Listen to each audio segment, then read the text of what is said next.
Negative stereotypes are usually based on a kernel of truth.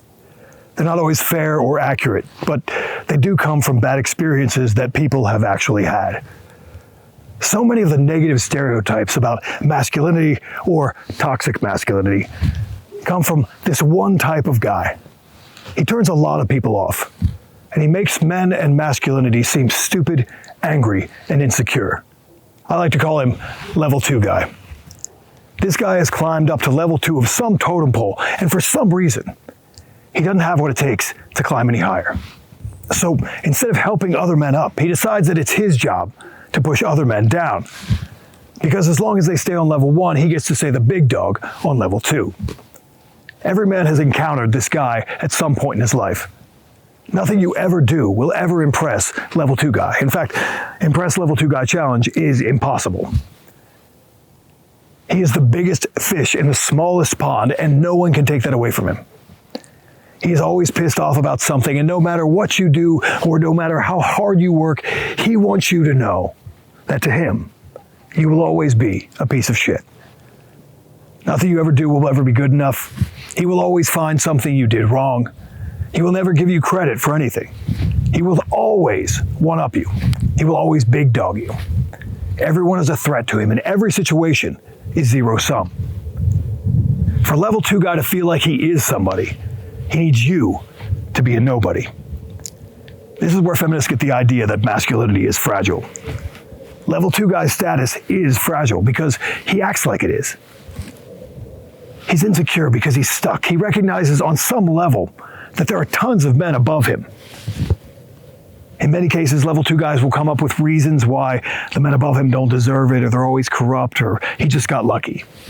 He's a creature of resentment, or as Nietzsche would say, ressentiment. Maybe you've met a level 2 guy at work. He's managed to gain some authority by not quitting a job that 10 better men left, because maybe that job objectively sucks. But he's tough, and instead of finding a better job or taking a risk, he stuck it out, and he became the senior sprinkler pissing on a dumpster fire for an extra $2 an hour. Level 2 guy's leadership style is to insult people and then call it accountability or negative reinforcement. He's basically a bully. Now, there's really nothing wrong with getting to level 2 and staying there, wherever level 2 is in a particular domain. Some men don't want the stress or the hassle of moving up. Or maybe they don't have the talent or the drive, or they've just decided that they're happy where they are. Those guys are fine. And they may even take pride in helping other men progress beyond them. They can be good mentors if they want to be. But the level 2 guy I'm talking about isn't satisfied, and he isn't happy. In fact, he is a miserable, resentful prick. In many cases, level 2 guy is perpetuating a cycle of abuse. You see this with low-level gangs and frats and blue-collar jobs. I've also heard of some really ugly stories about old-school tattoo apprenticeships. Someone hazed level 2 guy, or took advantage of him, or treated him really poorly. But he endured it, and he made it from level 1 up to level 2.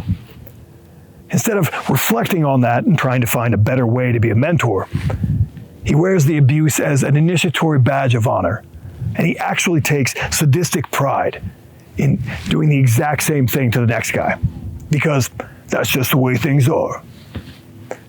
And when they wash out or they leave because they have too much self-respect to tolerate that kind of abuse, level 2 guy feels tougher because he made it and they didn't.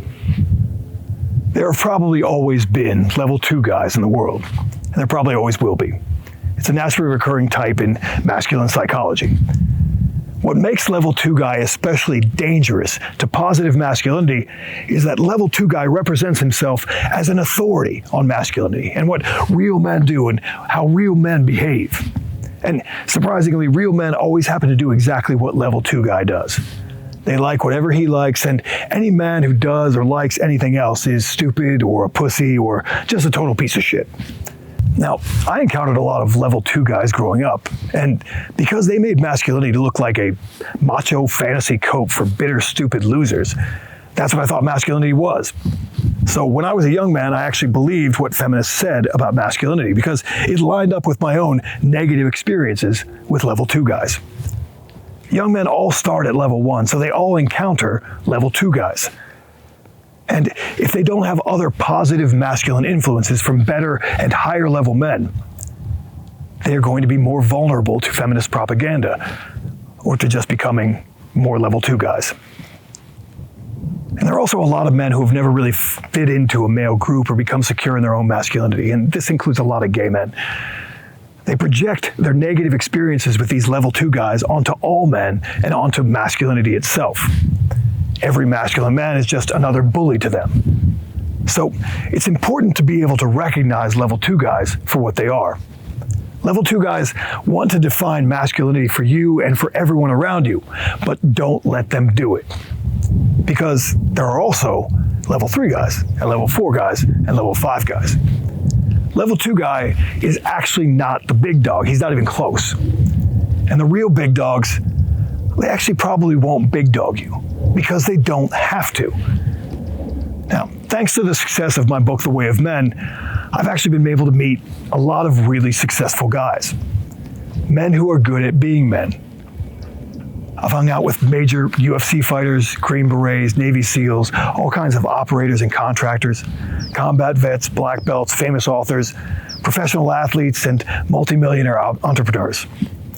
And you know what those guys at that level almost never do? They don't push down on guys at level 1, or level 2, or level 3 for that matter. They don't have to one-up you or tell you how much better they are, because everyone already knows where they're at. Black belts don't have to tell white belts that they know how to submit them. World heavyweight champions do not have to tell you that they can beat you up. Operators don't have to tell you that they can outshoot you or remind you that they could easily enter your house at night and kill you in your sleep. Because it's understood. High-level guys see where you are, and they don't feel threatened by you. If you're humble, they appreciate that you're in the game, that you're trying, that you're doing the thing. And they almost all remember what it was like to be at level 1 or level 2. They're generally a lot more positive, less zero-sum, and more willing to help other men succeed. Like I said, there are probably always going to be level 2 guys in the world. We just need to recognize them for what they are and look past them. They don't represent masculinity, so don't allow them to. They only represent their own tiny, angry, trapped version of it. So set your sights higher. Look for guidance from more successful men. And leave these guys right where they've decided that they belong, at level 2. Stay solar.